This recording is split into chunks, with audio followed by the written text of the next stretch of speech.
No, this is, they'll all talk up here. This is for weather. When he's talking, they'll come up, yeah.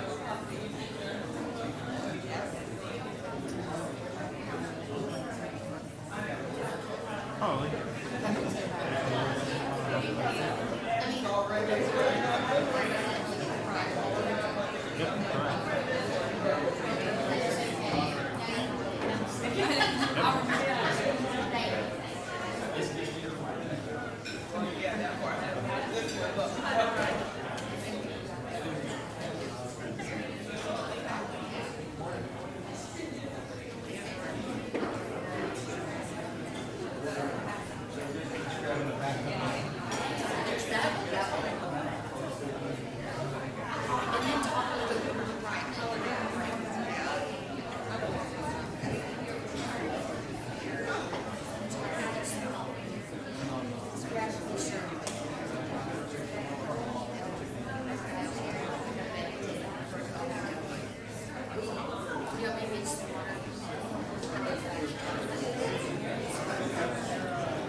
Ladies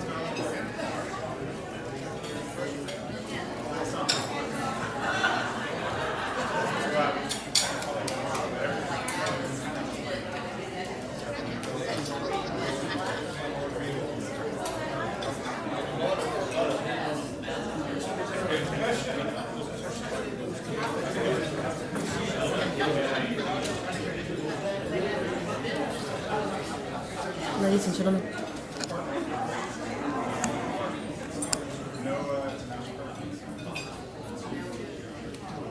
Good morning. Good morning. Ladies and gentlemen, the event will begin in 5 minutes. Thank you.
Hello, hello, here we go.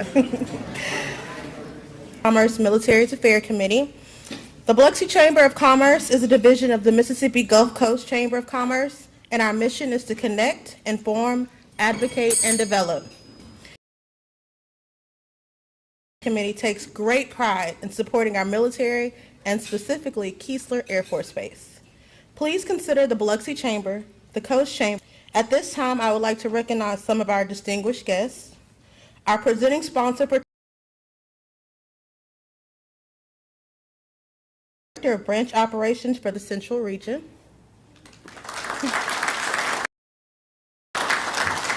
Our breakfast sponsor, representing Work for Warriors, Jeffrey Isabel, Employment Coordinator.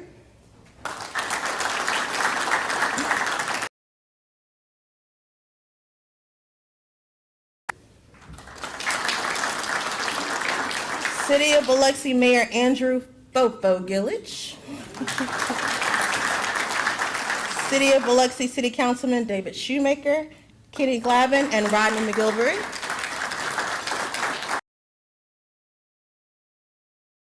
General Wolf Davidson. The Commander 81st Training Wing, Colonel Billy Pope Jr. The Deputy Commander of the 403rd Wing, Colonel Jared Fish. President of the Mississippi Gulf Coast Chamber of Commerce, Eric Chambliss. And CEO of the Mississippi Gulf Coast Chamber of Commerce and Honorary Commander, Adele Lyons. We also want to recognize and thank all of the honorary commanders and leaders, both active and reserve, for joining us on today. Can you all welcome April Sanderson for the Pledge of Allegiance and the National Anthem.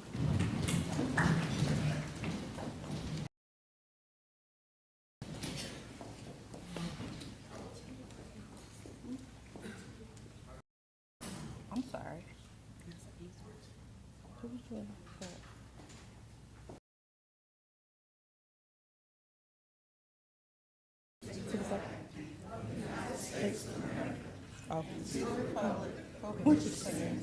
One nation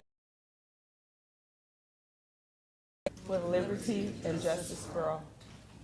Yeah, they were presenting the color.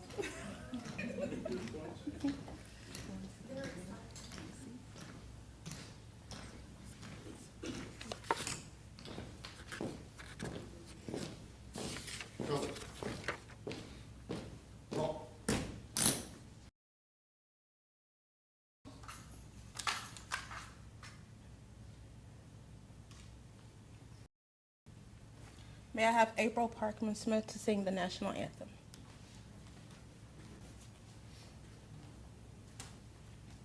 Oh, say by the dawn's early,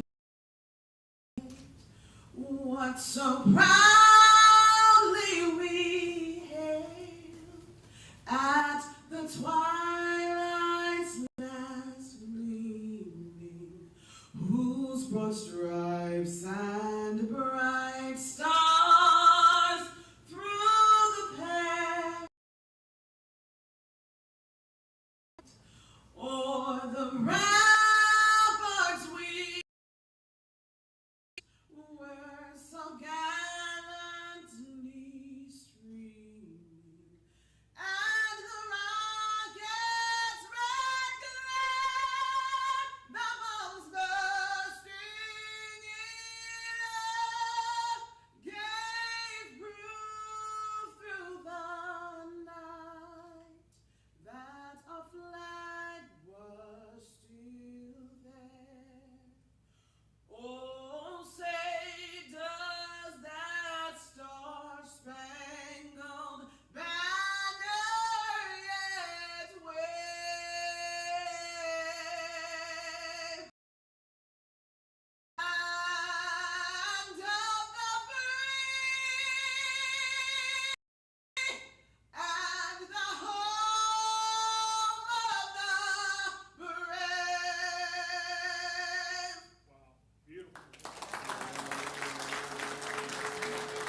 Thank you, April Sanderson, Board of Director for the Biloxi Chamber of Commerce and Military One-Curse, and thank you, April Parkman Smith, for that beautiful rendition.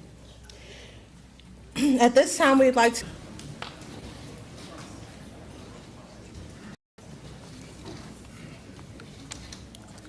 Thank you very much. What a beautiful it is to be here with you all this morning. Thank you, General Davidson, Colonel Pope, and city officials for this invite. We appreciate being here as always, and please, State of Keesler Air Force Base.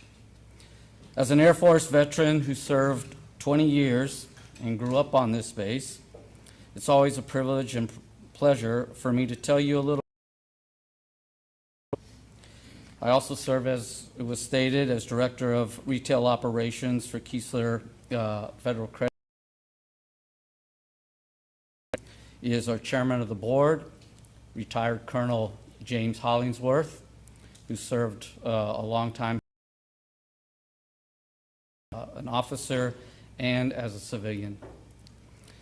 And I'm also joined here by the VP of our Retail Operations, Joanna Osborne, who runs our entire show. Looking for new ways to help our members, and that's why we're here today. I don't know if you know, but Keesler was founded in 1947, which happens to be the same year that the Air Force came into being, the Army Air Corps, and officially became the Air Force. Keesler Federal is due to the military and civil service personnel who comprise the credit union's original field of membership. They were civilians that put their money together to help each other with loans. At this time right now, as a result of our success, we are now the largest Mississippi-based credit union with more than $4 billion in total assets, and we serve over 320,000 members worldwide. We operate 41 branches in Mississippi, Louisiana, Alabama, and we have 3 at our RAF bases in the UK at RAF Lakenheath, Milden Hall, and Alconbury. Last year, Keesler's combined donations, sponsorships, giveaways through our footprint total more than $300,000. This includes sponsoring many base events such as Cruising Keesler, Christmas in the Park, Spooktacular, Keesler Con, and Freedom Fest, among others. Additionally, many of the Keesler Federal's community initiatives closely align with our military roots. The Eagles Under the Oaks Golf Tournament, which benefits our combat wounded veterans of South Mississippi, is going into its 10th year, I believe, 9th year? Okay, wow, that many. It started right here on Keesler. Yeah, feels like 10. Started right here on Keesler Air Force Base, and it benefits those combat wounded veterans that need help and assistance. So we're really happy with that. We have 8 military teams participating this year in that event, which is scheduled for November 14th. Our First Responders of the Year Awards program, which recognizes heroes throughout the Mississippi Gulf Coast community, Louisiana, Alabama, and the UK, also included Keesler Air Force Base, where we presented Senior Airman Velasquez of the Keesler Air Force Base Fire Department and Staff Sergeant Tilton of the 81st Security Forces Squadron with awards for their superior service and what they did throughout the year. We have a Bright Futures, which has donated more than 70,000 school supply kits over the past 6 years to public school kindergartners within our footprint. This includes many of the children that you have attending schools in our public areas. We also sponsor Biloxi's annual Veterans Day Parade. And I know our chairman, Jim Hollingsworth, is the chairman of that and will be leading that effort there. He also plays a strong role in sponsorship role of our Gold Star Families Memorial Monument that we have here in Biloxi, and soon a new monument that we're going to have in the city of New Orleans, which we hope to unveil in 2025. So we're looking forward to that and keeping those folks in our memories. Keesler Federal also offers several discounts and programs exclusively for active duty members. This includes discounts on loans, up to $200 for our non-prior service students as they come in to help them get started. We also offer our First Flight program, which gives them discounts and availability to get loans for those with little to no credit history at all. So we're trying to get our new airmen set up financially for success. Finally, I'd like to share two exciting announcements that we have. We're going to soon be rolling out during the first part of November our military appreciation program that will be available to military members that are active duty, guard, reserve, veterans, retired, and their spouses. Please stay tuned for more information on that because it's going to have some strong discounts for many of our loans in that we will help you with your finances. And secondly, our former Triangle branch, which we had to set aside for a little while the Vandenberg facility was closed, we're on track to open soon in the AFES Mini Mall. Location provide convenient service to our thousands of students that come through there each year and the members that we have here on the base. So we're looking forward to reestablishing that and helping them out. That way they don't have to walk all the way over to the larger area there. They'll be right there with them. So on behalf of our Keesler team, thank you so much for your service and allowing us to spend some time with you this morning. Thank you.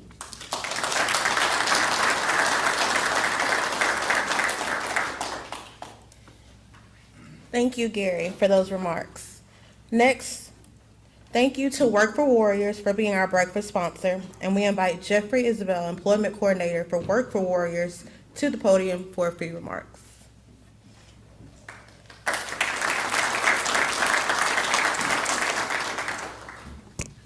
Good morning, everybody. Work for Warriors is happy to help sponsor this event this morning. Briefly, we help our service members in all branches as they get ready to transition through their life cycle from active duty to a separately or to a retiree with civilian employment. We're funded through a grant through the Department of Defense, so there's no fee for our services. So we work with the service members from active duty, reserves, National Guard, spouses, and dependents. So our main goal is to help them with the life cycle that they have and transitioning out from the military and to get into the civilian realms. Secondly, if there's employers who are looking to get the skill sets that the military has or the veterans have, we would love for you to join our network. There's no cost to our services. We like to connect that skill set to the workforce that are out there this morning. That's briefly what we do. So if you have any questions about what Work for Warriors do, you can see me. I'm going to be here today. Thank you, and we're glad to be here to help sponsor this morning.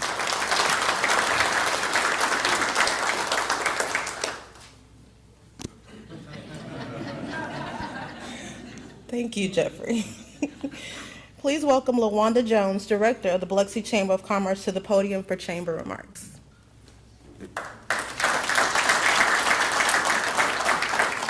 Good morning. The Biloxi Chamber is honored to stand alongside our military, recognizing that our partnership with military installations strengthens and uplifts the entire local community. Together with the Mississippi Gulf Coast Chamber of Commerce, we are committed to creating powerful connections through a series of upcoming events that foster that engagement and build lasting bridges between our local and military communities. These opportunities for networking and collaboration reflect the deep synergy that drives our shared success and community growth. Mark your calendars for the following events. On Thursday, November 7th at the Knight Nonprofit Center, the Coast Young Professionals present Empowering the Next Generation, Building a Legacy, featuring Lieutenant Governor Delbert Hoseman. The second annual Military Spouses Business Showcase will take place on November 15th from 10 a.m. to 2 p.m. at the Frank Gruidge Community Center. Details about the event are available on your tables, and we have vendor applications available today. November 21st is the final breakfast with the mayor and will take place at Edgewater Mall featuring Mayor Gillage. During this event, we will also pay tribute to our outstanding police officer, firefighter, airman, and nurse. Also on November 21st, the Mississippi Gulf Coast Chamber of Commerce will host a Chamber After 5 at Beau Rivage, which is one of the highlights of the series. This event presents a remarkable opportunity to make new connections and reconnect with friends and colleagues. You can register for any of these events at mscoastchamber.com. The Biloxi Chamber and Mississippi Gulf Coast Chamber of Commerce continue to introduce programs that connect, inform, advocate, and develop our local and military communities. We are committed to enhancing our programs of work, and we welcome any feedback and suggestions you may have. Please do not hesitate to reach out with your valuable input. Together, we can make our community even stronger.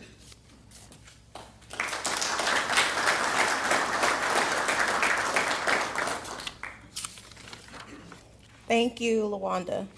Now, before we hear from the amazing command team at Keesler Air Force Base, I want to take a moment to highlight that the Biloxi Chamber, in partnership with Keesler Air Force Base, launched the Outstanding Airman Award that is presented during each breakfast with the mayor. This award recognizes an airman that not only stands out on base, but also gives their time to the community. This year's first two recipients were Staff Sergeant Maria Saldana Quintero in March and First Lieutenant Josephine Traeger in July. I would also like to highlight that Staff Sergeant Maria Saldana Quintero went on to win the Jeff McFarland Award during the Mississippi Gulf Coast Chamber of Commerce's Salute to the Military earlier this month. First Lieutenant Traeger is no longer at Keesler, but please, let's give both these airmen a round of applause. Now, for what we've all been waiting for, please welcome Major General Wolf Davidson to provide a mission briefing on the 2nd Air Force.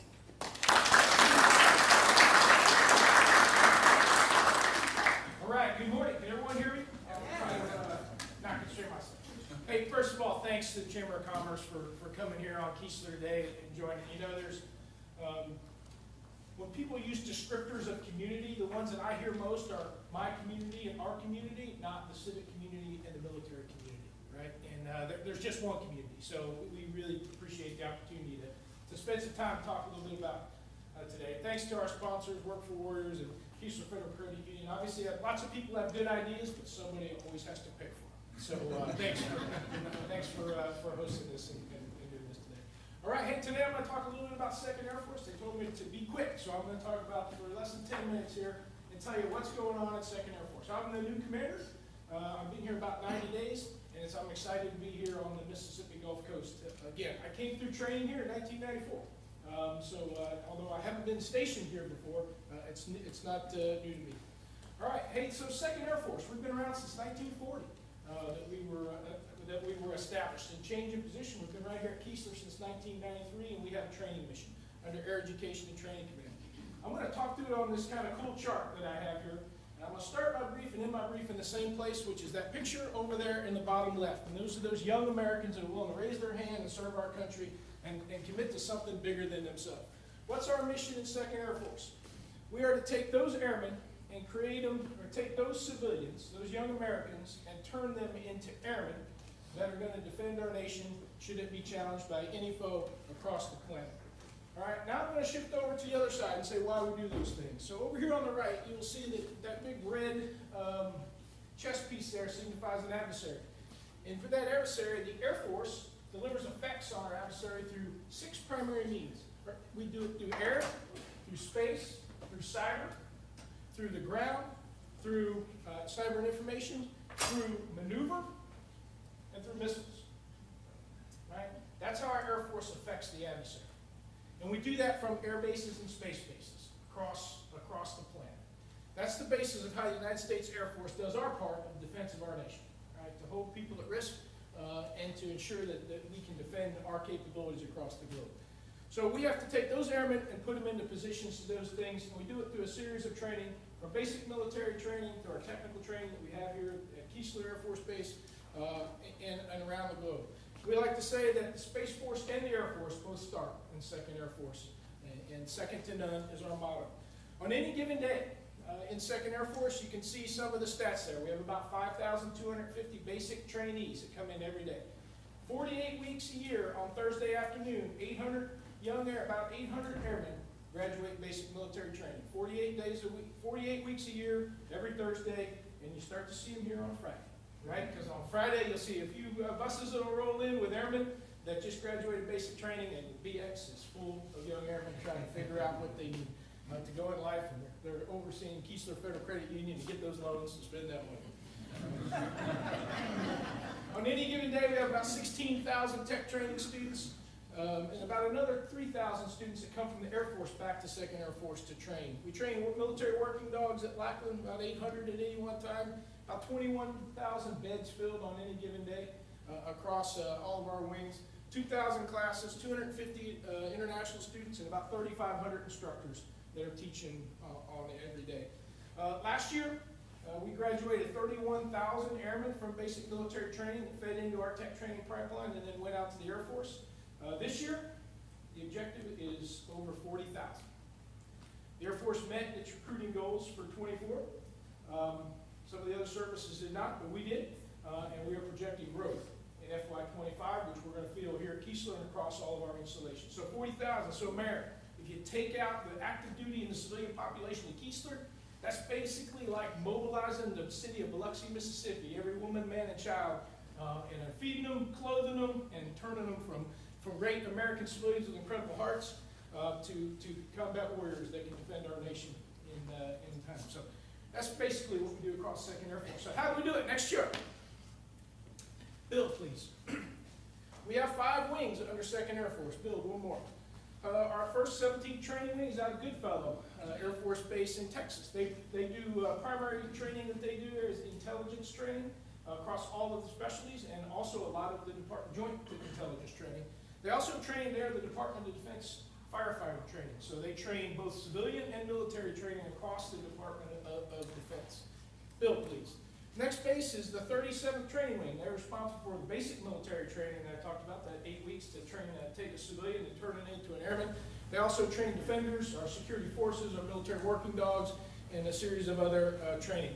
They also have 2 institutes down there that do international training. They do English language training to Spanish and Latin American armed forces that come here for our training. And the Inter-American Armed Forces Defense College. So those are both located at Lackland as well. Next slide. Which is our largest wing, located out in Wichita Falls, Texas, at Shepherd Air Force. Their primary is focused on all the maintainers, the maintenance training for all across our Air Force. A pretty huge wing that is spread across a whole bunch of locations. You'll see a little more about that. Next slide, please. Our Special Warfare Training Wing is responsible for training our special operators, so our airmen that deliver air power by operating on the ground outside the wire. And that is located down at Lackland, but also spread out across the United States. And of course, last but not least, the 81st Training Wing right here at Keesler that I won't spend any time on because Colonel Pope is going to talk about that. One more bill, I believe, here. We don't just do it those 5 bases. We have 74 locations across the globe, to include Europe, Japan, that we conduct the training of airmen on any given day to produce 265 different specialties of folks that are going to feed our Air Force, right? Because people like to say that airplanes put the air in Air Force. Well, people put the force in Air Force, and that's what we do here at 2nd Air Force. 93% of the Air Force's airmen come through 2nd Air Force. The other 7% are either through flying training. So the other Air Force, 19th Air Force, is responsible for flying training. And then there's some cats and dogs out at Air University. But the majority of the Air Force comes right through 2nd Air Force. Next chart, please. All right, this is my last chart, and I'll get off the stage here. So what's changing? What's different, right? Yeah, I've been here a long time. 2nd Air Force has still been there. It hasn't changed. You probably heard that our Secretary of the Air Force is very much focused on the reoptimization of our Air Force to meet the threats of the future. Pretty important, right? We can't be fighting yesterday's war. We got to be focused on the threat and the fight we have tomorrow. So I'll just mention 3 types of changes that we have going across 2nd Air Force and our higher command, my boss, the Air Education Training Command. The Secretary of the Air Force announced at our big Air Force Association last fall the transition from Air Education Training Command to Airman Development Command. So is that just a name change? No. What that means is that we are taking a deeper look at the role of training, not just take initial skills airman training and send it to the Air Force, but being a long-term responsiveness for the development of those Air Force officers and NCOs across their career. So that those responsibilities to develop airmen right now are spread out across the Air Force. As Airman Development Command stands up next summer, those responsibilities will transition back to Airman Development Command to continue, not just the initial training, but to develop officers and NCOs throughout their lifetime in the Air Force. For us here at 2nd Air Force, that means we'll be adding some organizations called Centers of Excellence that are focused on building that developmental model across those many Air Force specialty codes and functions that are there. The second one, BMT Next. In fact, I have to leave here in a few minutes to go brief my boss on how we're transforming basic military training, right? That's the centerpiece of how we create the Air Force, is in basic training, with a refocus on what it takes to produce the airmen that are necessary to fight the battles that we have in front of us, not the ones that we've experienced in the past. Over the last 20 years, we've been very fortunate that the fights that our nation has put us in, and they're not any less lethal, right? We certainly lose airmen in every fight that we go, soldiers, sailors, and Marines. But the fights that we've been in have been in fairly non-contested environments. And that's not the environment that we have to be prepared to fight in the future. So we have to transform the way that we create our airmen to be able to do that, the way we train those airmen to execute those tasks. So we're very much focused on how do we build that institutional sense of what it means to be an airman and the warrior's skill set and mindset from the onset of their training at basic military training. The last thing is what we call technical training transformation. We live in the 21st century. The Department of Defense has to continue to adapt ourselves and provide the technology that we live in. These Generation Zers do not learn the same way that I learned, right? And we have to actually meet them in the location where they are. We have to go to human-centric training. We have to build it around them. We have to use the technology and the digital transformation that's necessary to reach and train in different ways. We can't just continue to build the little circle dot, ACT style tests, which by the way, they don't even do that anymore in the ACT and the SATs. We've got to transform to the way, and you get an opportunity to see some of that in the back here as we transform our tech training enterprise to meet the airmen where they are and how they learn. Because they can learn a whole lot faster than I did. But only if we teach it in the way that they can consume the information, not in the way that we would prefer to give them the information. So that's a critical aspect of what we're doing. Some of these pictures, for example, that you see this technology, this is a shooting simulator, they're not on range. What's important? Those are in the dorms. Those are not in classrooms. Right? This generation, especially those that lived through COVID, came from a different set where they learn. They don't learn in the same place that we learn. They learn as much on their devices and in their room as they do in a classroom. So you got to go to the place where your airmen are. Okay, next chart, please. All right, so that's 2nd Air Force in a snapshot. And what we do across, we're pretty excited because we got the most important mission in the Air Force, which is to create the airmen that are going to fuel this fire, and they're going to defend our nation when somebody calls it. If anyone tries to attack the United States of America, or the question, or attack what we value, there is no fight out there that will not be considered and will be dependent on the United States Air and Space Forces. And that means that the airmen and guardians that come out of 2nd Air Force will be at the center of that fight. And we put nothing in front of our priority of making sure that each one of those airmen are trained, equipped, and led to execute their combat mission. They come home safely, and we take care of their family while they're gone. I appreciate the opportunity today, and thanks again for putting this on. Let's tell you a little bit about 2nd Air Force and our mission, and the relationship that we have here at this space, right, at Keesler, in this community, is central to us being able to continue to do that, just as it is in our other installations as well. So thank you for providing the community for these airmen to come and learn and adapt, because the mission in front of them is important. Right? So when they're not on that mission, we want them to feel like they're home. And y'all do an exceptional job doing that here, so thank you.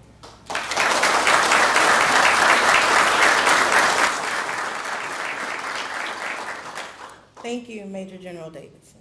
And now we would like to invite Colonel Billy Pope, commander of the 81st Training Wing, to talk about the State of Keesler Air Force Base.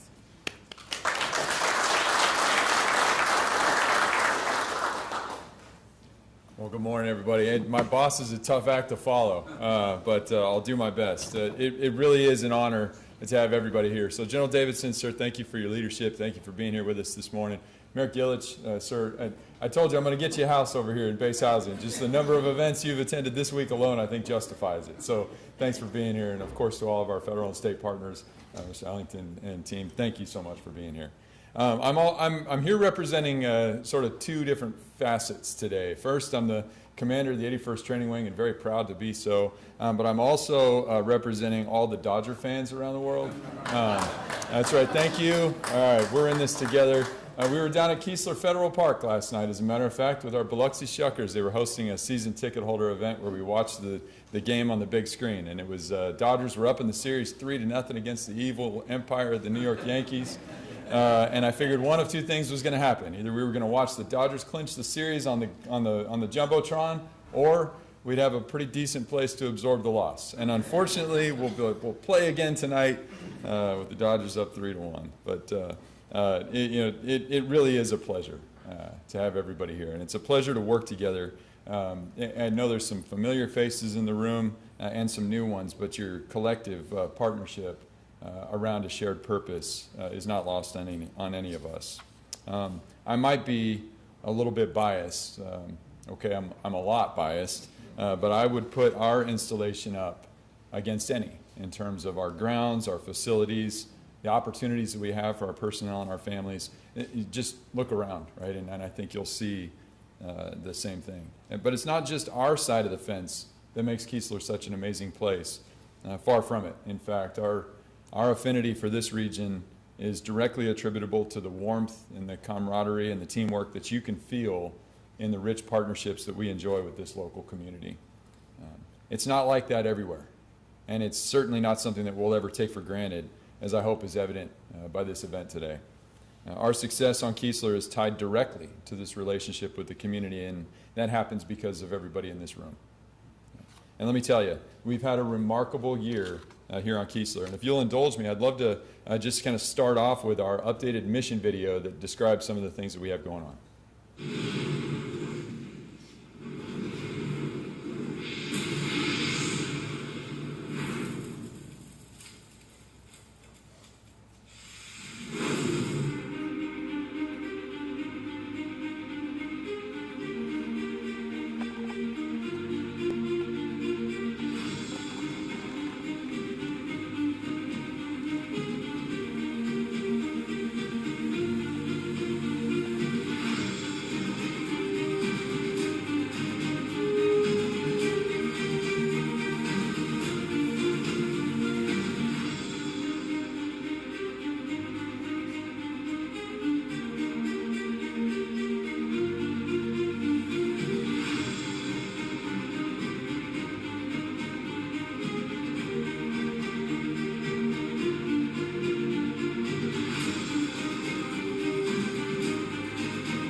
As you can see in the video, we've arranged our priorities nested with those of Air Education and Training Command and my boss at 2nd Air Force along 4 specific areas.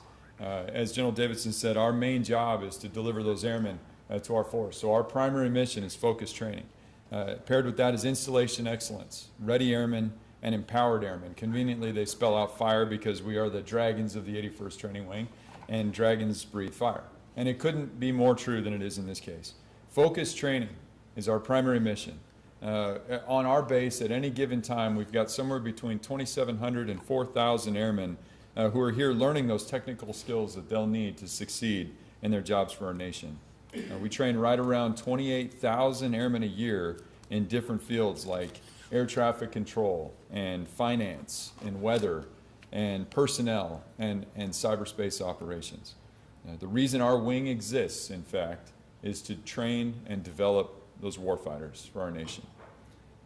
We spent more than $6 million last year transforming the way that we deliver technical training with improved classroom spaces that allow for flexibility and adaptability, technological upgrades to our learning delivery platforms and our presentation capabilities, and human performance improvements in our dorm spaces and the ways that we train.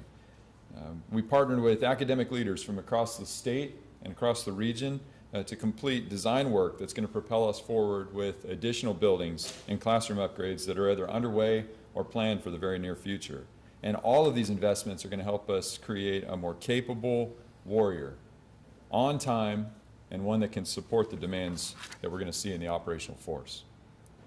Also under the auspices of focused training, we made tremendous progress this year toward making the Mississippi Cyber and Technology Center a reality, with more than $35 million committed from the state of Mississippi and Mississippi State University, and cooperative partnerships that extend across academia, industry, state and federal agencies, the intelligence community, law enforcement, and the U.S. military. This initiative is going to be a landmark beacon of partnership for not only Keesler, but for the entire region. Keesler's fortunate to be home to all of the Air Force's officer and enlisted cyber training. And if we get our way, we'll also host the Air Force's newest warrant officers as well. And this facility is going to, with all of its embedded partnerships, is going to allow us to train our operators in the same scenarios and the circumstances that they're going to encounter in the operational force. That's never been done.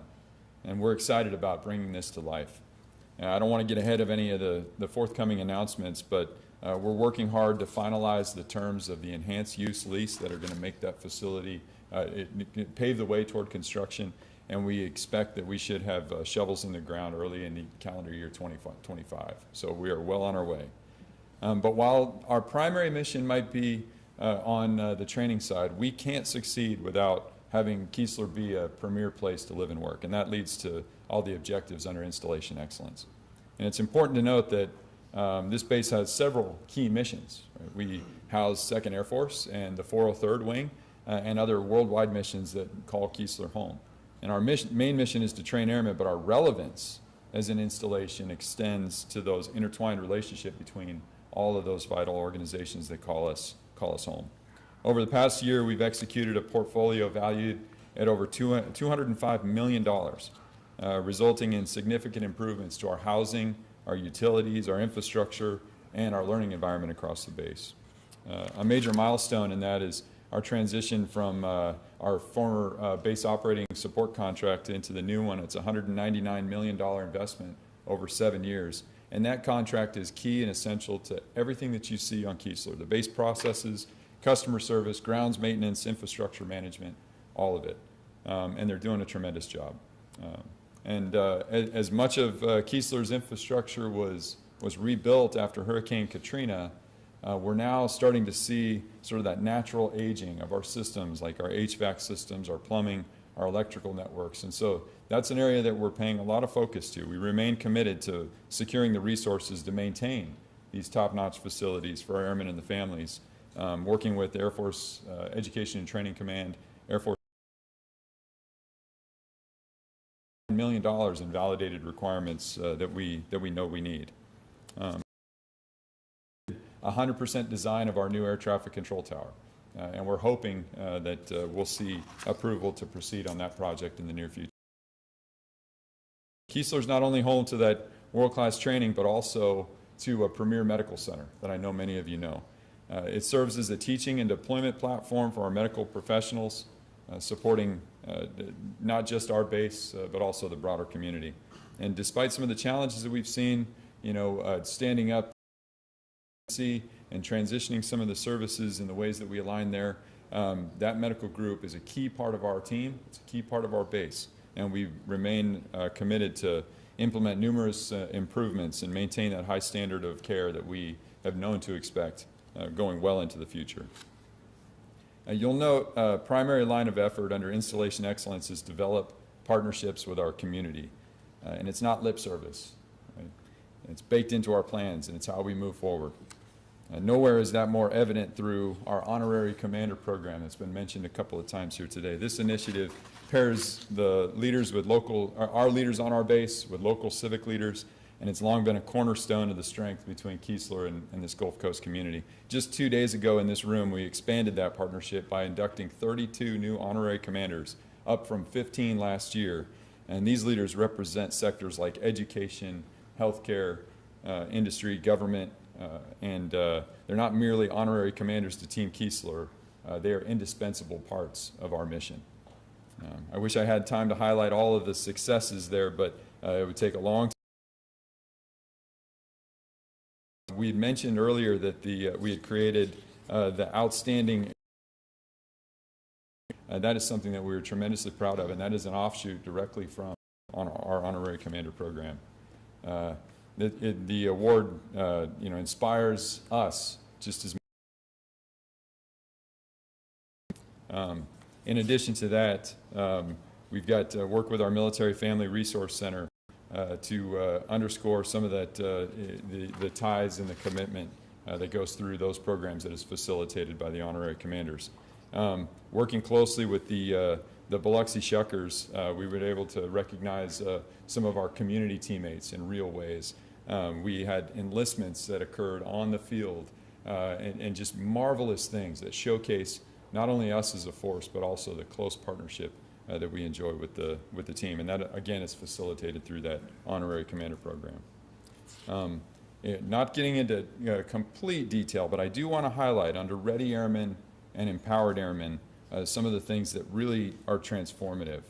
Our job is to take average Americans, as the general said, and transform them into warriors, physically, mentally, to meet the demands of our conflict. And we've been very successful at that, of course, over the history of our nation. But we can't rest on that success. In fact, today we have several of our airmen who are downrange in different facets here to us. Keesler's conducted 5 full-scale readiness exercises over the past year. You may have seen some of that, where in the past we may have simulated some things. We've done things for real to test out capabilities and learn lessons. And sometimes that has an impact on our day-to-day operations. But it's all in the name of making sure that we can accomplish those goals that we need to do in the times of crisis. Just here in this next month, Keesler will be the first in AET to conduct a full-scale combat readiness inspection. We were chosen deliberately as a strong to test out this new inspection format. You're going to see that around our base. It will involve wartime tasks, medical services, support from our mission partners, but it will be a significant muscle movement for us toward the end of November to show how we can meet those demands from a near-peer adversary.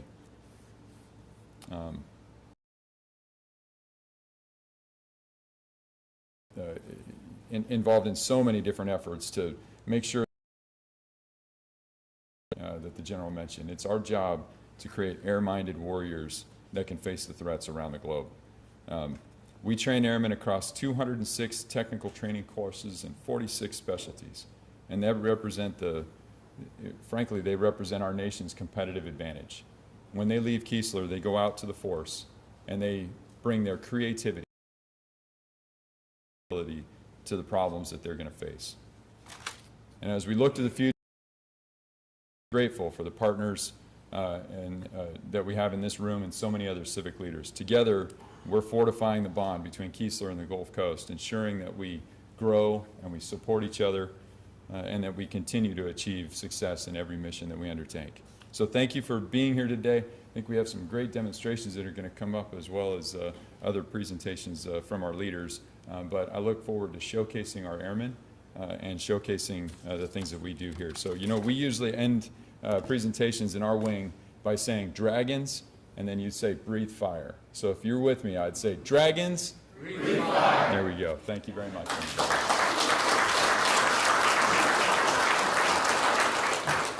Thank you, Colonel Pope. And now please welcome the Deputy Commander of the 403rd Wing, Colonel Jared Fish, to brief us on the 403rd. All right, good morning, everyone. We're going to go ahead and get you started with the video as well.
I've seen that a million times. It gets me every time. I don't know if it's the music, the airmen. I love it.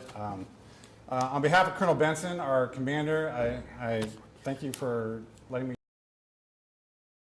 mission and our airmen. And you'll notice a few themes between the 2nd, the 81st, and the 403rd is we train, we're ready, and we're ready for what's coming next. And we'll go next slide. I like to talk about our mission through our mission statement. Next slide, please. We'll start with provide mission-ready airmen. So you saw ready now. Our airmen are ready to do what our nation's asking us to do right now we're getting ready, and we are what we're going to be asked to do going forward. And I like to talk about it because we're a reserve wing. We do that with a diverse complement of airmen. So we have about 1,600 personnel. About 100 of those are Department of the Air Force civilians, 300 full-time support personnel. So these are your airmen who serve 1 week in a month, 2 weeks a year. And so we have that limited amount of time to get them ready to do what our nation needs them to do. And we do that by executing diverse C-130J operations. So by diverse, we talk about the Tactical Airlift Mission. That's our 815th Airlift Squadron. I heard of them. But they are responsible for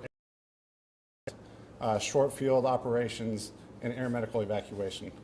And then our 53rd Weather Reconnaissance.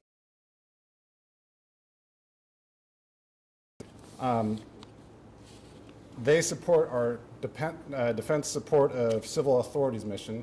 So when our nation calls, National Hurricane Center says they don't like what they're seeing in the Gulf, they send our hurricane hunters out to take a look at it. And I'll talk about their operations here in a little bit, but they are ready to go within 16 hours to ensure our decision makers, on the Gulf Coast are ready to start their emergency operations centers, or they have the data and information they need to respond to weather events.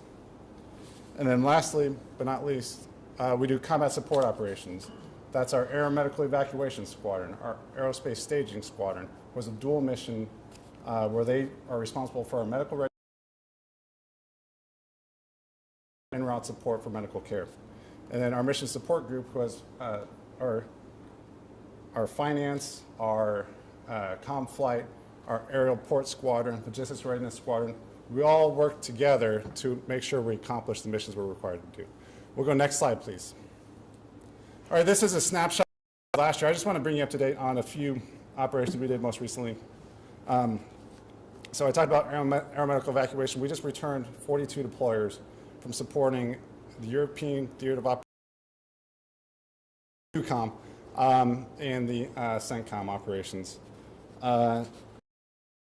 With aeromedical evacuation, they make sure that our injured airmen or soldiers can. And then the A-15th supported over 700 tons of cargo, 455 airdrops, and numerous operations. And then last but not least, the 53rd Weather Reconnaissance Squadron. They support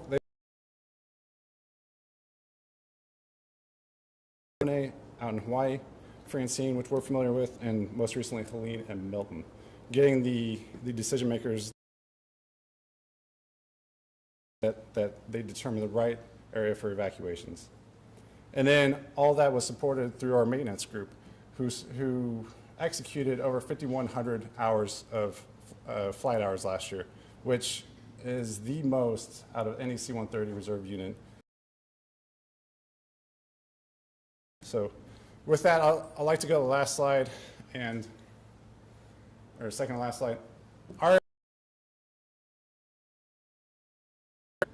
in the U.S. Southeast. Next slide, please. And we asked them to serve their country, well, supporting civilian employers. They're also, leaving their family to come in to support what we're asking them to do. One, we've had airmen here at Keesler serving in the 403rd, and they're proud to serve here at to do what the nation calls upon us. Thank you all for having me and listening to us talk about our wonderful airmen of the 403rd. Thank you.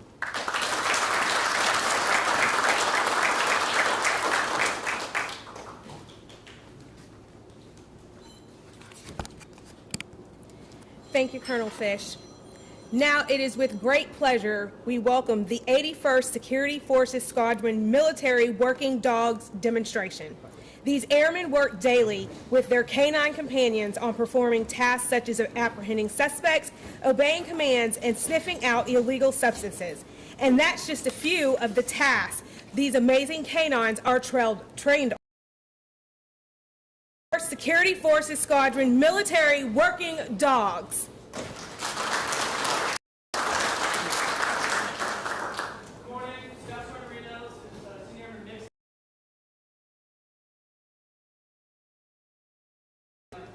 Not only the base, but also they go on secret service missions to support the president and other leadership, and they also deploy as well. So we have multiple platforms to train on. We're continuously training day in and day out. Cell is actually a puppy program dog ran by the Air Force, so he's bred by the Air Force. And he was actually fostered out to a home in Wagner, and until about 10 months old, he didn't start his training, so he's just like a normal dog. And he is a great working dog, and Senior Mixon has put in a lot of work into him to get him to where he is today. So today we're going to demonstrate some of the patrol aspects of it, some of the bite stuff. This is the most exciting part for everybody to see. So we're going to get into that right now. We're going to show you how we develop the bites and stuff like that and work all the way to then biting real people on the streets.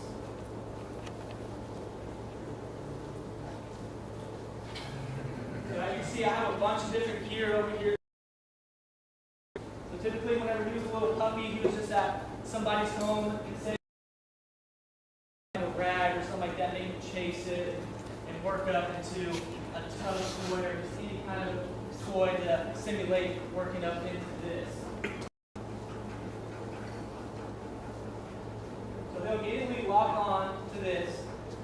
Right? See, everybody's just going to hold it back so that way he doesn't come get it. And I'm going to work up to him, right? There you go. Just like that. And he will not let go. Our standard is bite and hold. He will not let go until his handler tells him to do so. If we work up to essentially the same sort of material, but onto a sleeve. A lot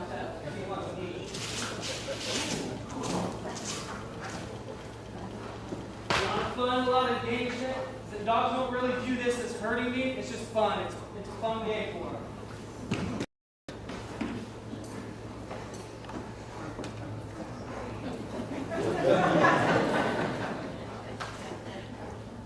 And this is the bite suit.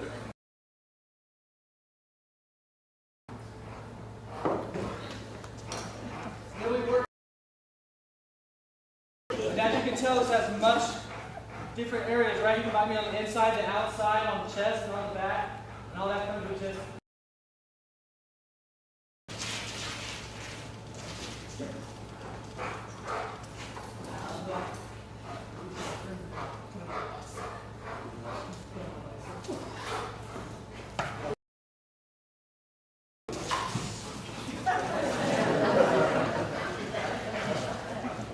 So you've been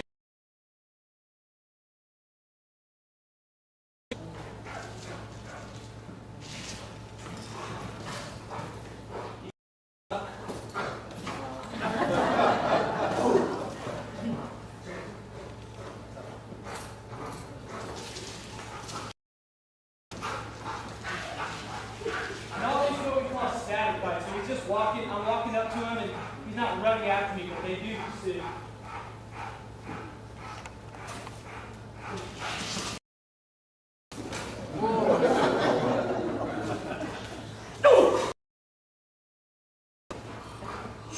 Oh, yeah.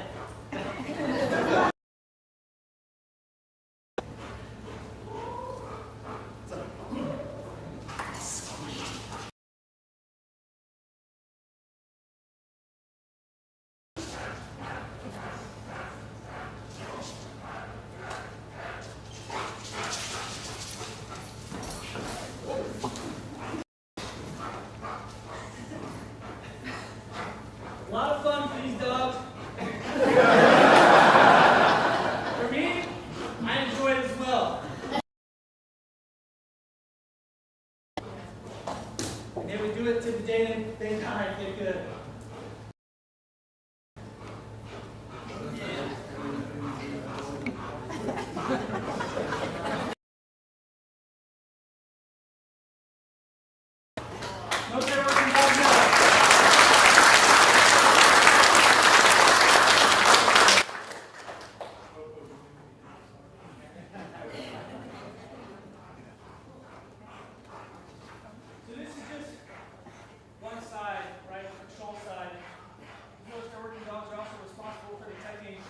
explosive and narcotics. Fortunately, we can't really demonstrate that. Yeah. Good job. We love it. We're grateful for the opportunity. Are there any questions that you all have? All right. Thank you guys so much.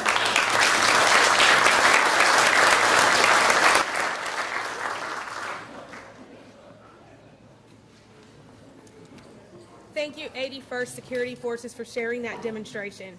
Next, please welcome the Joint Weather Training Complex Global.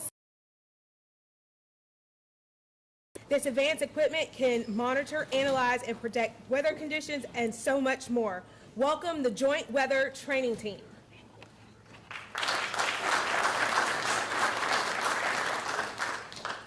That was a hard act to follow. I should run my rabbit. It's not as lethal, though. I am Technical Sergeant Webster. I'm an instructor here at the Team Keesler at our Weather Training Complex. In my back supporting our presentation is Master Sergeant Fleming, our Flight Chief, Staff Sergeant Walls in the back running the tech support, and Staff Sergeant Harry working at the VR equipment itself. It's the sole weather enlisted tech school, meaning that any weather personnel that is in the military has to come through Keesler at our training complex. As a result, Air Force, Navy, and the Marines all have branches of the military that come here. We all have instructors here. We all have students that come through here as well. Between all of our initial skills course, supplemental courses that we provide here on Keesler Air Force Base, we have over 2,000 students per year come through our schoolhouse. So it's quite a large amount that we have to deal with on a daily basis. What you can see here is a part of our virtual reality suite that we have showcased for our students. Weather is a very difficult career field, and we teach three-dimensional concepts traditionally on a two-dimensional plane, such as PowerPoints and lecture style. So our students, especially our visual learners, have a very difficult idea on trying to grasp these concepts, especially when they're learning weather for the very first time. So what Staff Sergeant Harry is showing right now is a little bit of our three-dimensional concept. On the left side, he showed a little bit of the PowerPoint slides that we teach within the classroom, and for many of our students find difficult to grasp. We bring them into our virtual reality suite where we have multiple stations, and they are able to put on the goggles and really dive into this upper air wind flow, things that we can't traditionally see on the ground level, but things that happen 30, 40,000 feet up in the air. And they can visualize that comes upward and downward. Things that we teach within the classroom, but they really can't see until they come here into our virtual reality suite. Virtual reality suite, because weather is difficult, we have one of the highest failure rates overall. Around 12% before virtual reality was added in. Also, we have one of the longest academic courses as well. Our initial skills course covers 151 days, which is a very long course for our students to go through. Because of that, we wanted to add more advanced technology to make it easier for our students. As a result, should hopefully result in less failure rate. Now, our three were produced by the 81st Training Support Squadron, which is a part of Team Keesler, so they are very helpful alliance that we have that can add and subtract things that we need based on curriculum changes. As we transition to our other software that we're going to showcase, I would like to take this moment to thank Team Keesler and our local community partners. As an NCO here with the family, it's amazing to be here with a bunch of partners that support us. Other bases may not be as well as Keesler, just being honest. So Keesler, thank you for supporting everything that we do, making our community a blessing to come to, making it a place that many people want to be here for. So I want to say thank you in advance. Now, as Staff Sergeant here is pulling up right now, this is our additional training that we have, many of our other products that we have within our virtual reality suite. We try to teach our students the fundamentals of weather, which is difficult to begin with. And then as we become more advanced and become closer towards operational, we like to showcase a little bit more of what reality of weather looks like. So this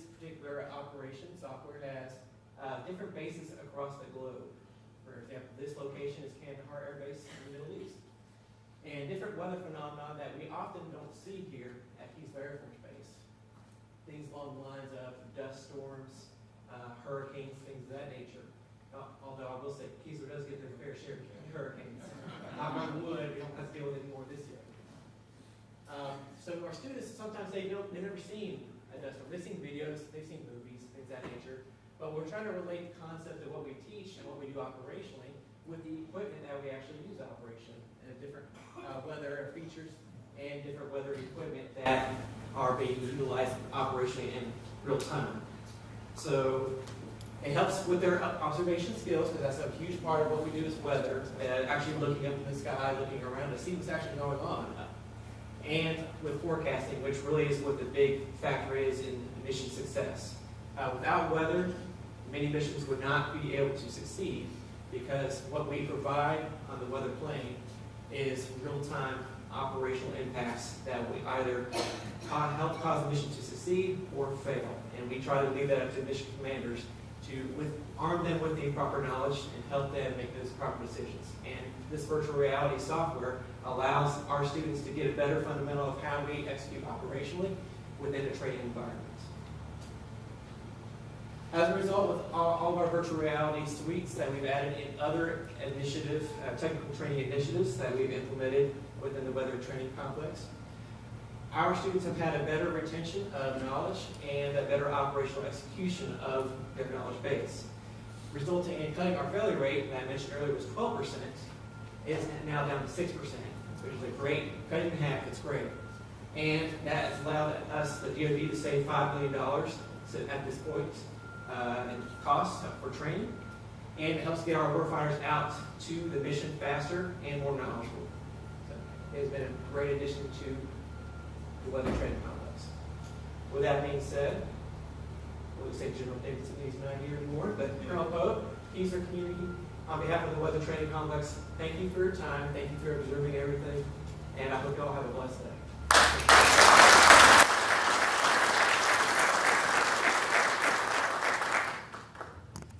Thank you. We would now like to showcase some of Keesler's proud airmen who practice diligently to epitomize precision and consistency. These men and women compete with other drill teams throughout the year in areas such as uniform dress and appearance, sequence, timing, accuracy, and execution of command, as well as a choreography of a freestyle routine and regulation drill. Please help me welcome the 81st Training Group Drill Team.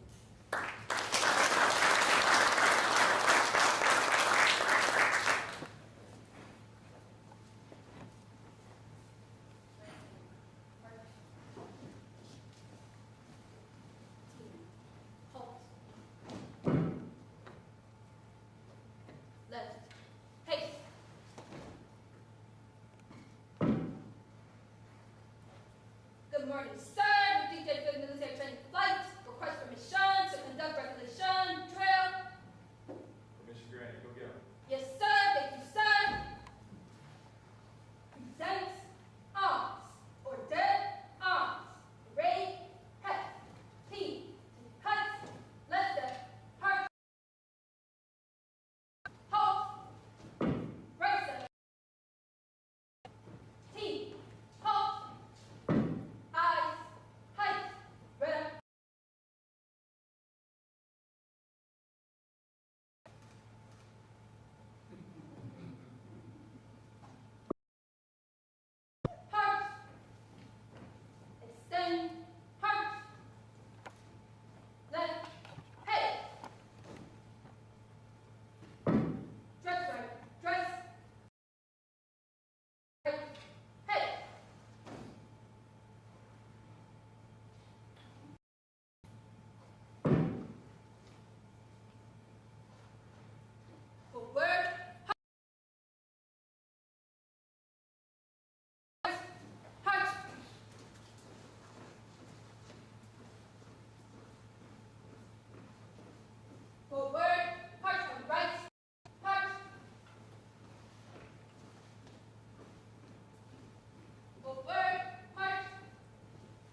Good morning, sir. 336, drill team, request permission to conduct exhibition drill. Permission granted, go get him. Yes, sir. Thank you, sir. Order, ha. Pull.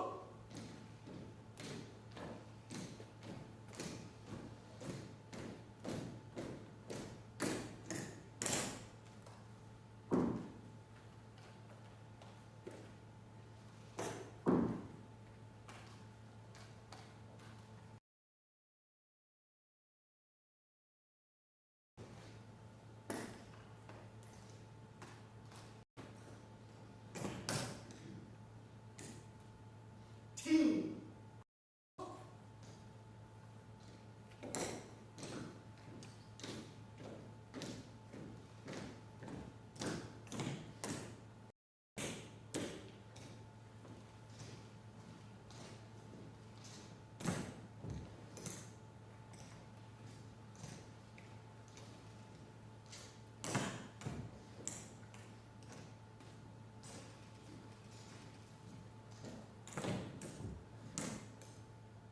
Away.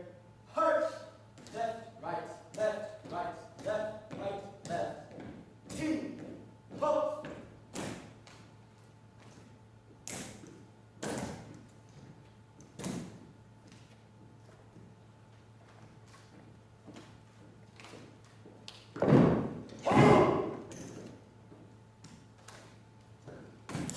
Away. March.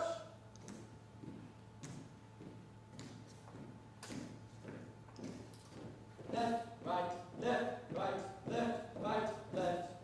Team. Halt.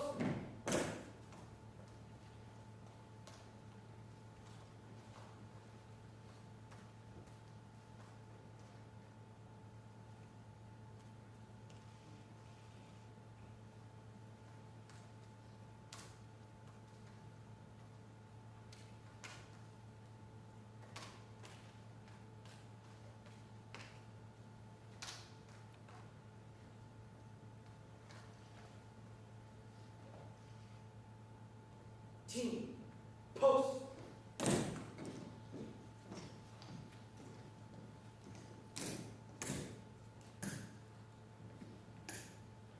Present. Pump. Sir, 336, drill team, request permission to exit your drill pad. Permission granted. Proud of you. Well done. Yes, sir.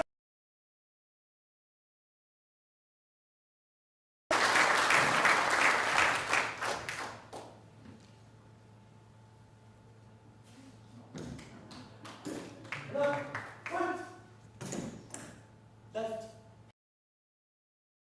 forward, hunch, 2-7, hunch.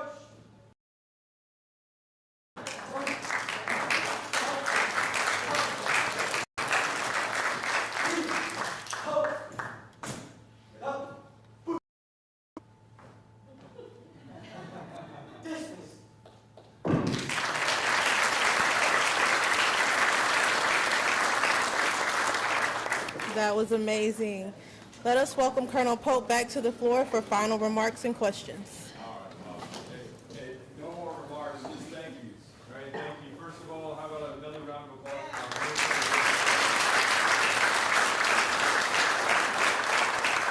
That showcases just a very small part of what we do on Keesler between those law enforcement things that run the installation, and of course, we're very proud of the training missions that we have here. Thanks again to the chamber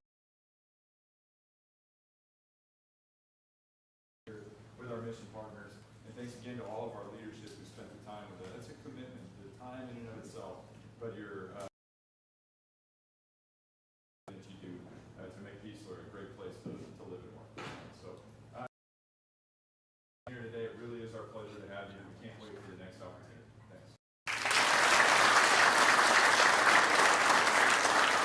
Ladies and gentlemen, this concludes today's program. On behalf of the Biloxi Chamber of Commerce, thank you. Thank you to our sponsor, Keesler Federal Credit Union and Work for Warriors. Thank you, Bay Breeze Event Center, for a great breakfast. And thank you, Keesler, for sharing how vital Keesler Air Force Base is to our community.